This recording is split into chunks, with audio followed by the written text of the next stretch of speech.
പ്രധാനപ്പെട്ട റോഡുകളുടെ സൈഡിൽ വീട് വെക്കുന്ന ആളുകൾക്ക് ഒരു ധാരണയുണ്ട്.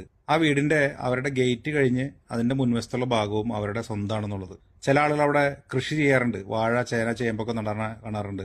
ചില ആളുകൾ പൂന്തോട്ടങ്ങൾ വെച്ച് പിടിപ്പിക്കാറുണ്ട്.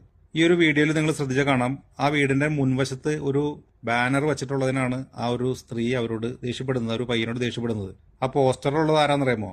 അർജന്റീന ജയിക്കരുതെന്ന് ആഗ്രഹിക്കുന്ന പോർച്ചുഗലിന്റെ ആളുകളും പോർച്ചുഗൽ ജയിക്കരുതെന്ന് ആഗ്രഹിക്കുന്ന, അതല്ലെങ്കിൽ ഞങ്ങളുടെ ടീം കപ്പടിക്കണം എന്ന് ആഗ്രഹിക്കുന്ന രണ്ട് ടീമുകളാണ്. അവർ ഒരുമിച്ച് ഒറ്റ പോസ്റ്ററാണ് തയ്യാറാക്കി വെച്ചിരിക്കുന്നത്.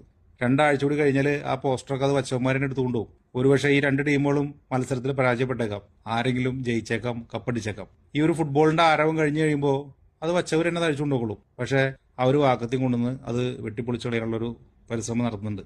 എന്തൊക്കെ തരം ആളുകളാണല്ലേ. ചില ആളുകൾ അവരുടെ വീടിന് മുമ്പിൽ നമ്മൾ എന്തെങ്കിലും ഒരു അത്യാവശ്യ സമയത്ത് വണ്ടി കൊണ്ട് പാർക്ക് ചെയ്യാൻ പോയി കഴിഞ്ഞാൽ അതിന് പോലും സമ്മതിക്കില്ല. അവർ വന്നിട്ട് വണ്ടിയുടെ ടയർ ഏറ് കുത്തി കളയുന്നൊക്കെ പറഞ്ഞ് നമ്മളെ ഭീഷണിപ്പെടുത്തും.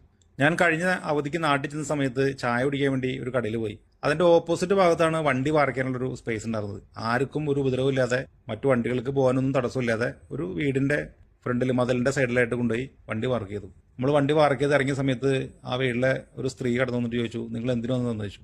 ഞങ്ങൾ പറഞ്ഞു, ചായ കുടിക്കാൻ വേണ്ടി വന്നാണ്. അപ്പോൾ അവർ പറയാണ്, ഓരോരോ കാലമാടന്മാർ ചായ കുടിക്കാൻ വേണ്ടി ഇറങ്ങിക്കോളും നേരം വിളിക്കുമ്പോൾ തന്നെ. എന്നിട്ട് നമ്മുടെ വീടിന്റെ മുമ്പിൽ കൊണ്ടുവന്ന് വണ്ടി പാർക്ക് ചെയ്യും. എന്നിട്ട് അതും ഇതൊക്കെ പറഞ്ഞ് ശപിക്കാണ് നമ്മളെ. നമ്മളെവിടെ വണ്ടി പാർക്ക് ചെയ്തേക്കുന്നത്? നമ്മൾ ടാക്സ് കൊടുക്കുന്ന റോഡിന്റെ സൈഡിൽ ആർക്കും ഉപദ്രവമില്ലാതെ, അവർക്കും ഉപദ്രവമില്ല, റോഡിൽ കൂടെ പോണ വണ്ടികൾക്ക് ഒരു തടസ്സമില്ലാതെ പാർക്ക് ചെയ്തിട്ടാണ് ഇവർ ഈ പറയണത്. ഓരോരോ കാലമാടന്മാർ രാവിലെ തന്നെ കെട്ടി എഴുന്നള്ള ഇറങ്ങിക്കാണെന്ന് പറഞ്ഞിട്ട്. ഇവരെ പോലുള്ള ആളുകൾ ഓർക്കേണ്ട ഒരു കാര്യമുണ്ട്. നിങ്ങളുടെ വീട്ടിൽ എന്തെങ്കിലും ഒരു അത്യാഹിതം നടന്നാൽ, ഒരു അപകടം നടന്നാൽ ഓടി എത്താനുള്ളത് ഈ നിൽക്കുന്ന ആളുകളൊക്കെ ആയിരിക്കുള്ളൂ. ഈ ബോർഡ് വെച്ചിട്ടുള്ള ഫ്ലെക്സ് വെച്ചിട്ടുള്ള പിള്ളേരൊക്കെ ആയിരിക്കുള്ളൂ ചിലപ്പോൾ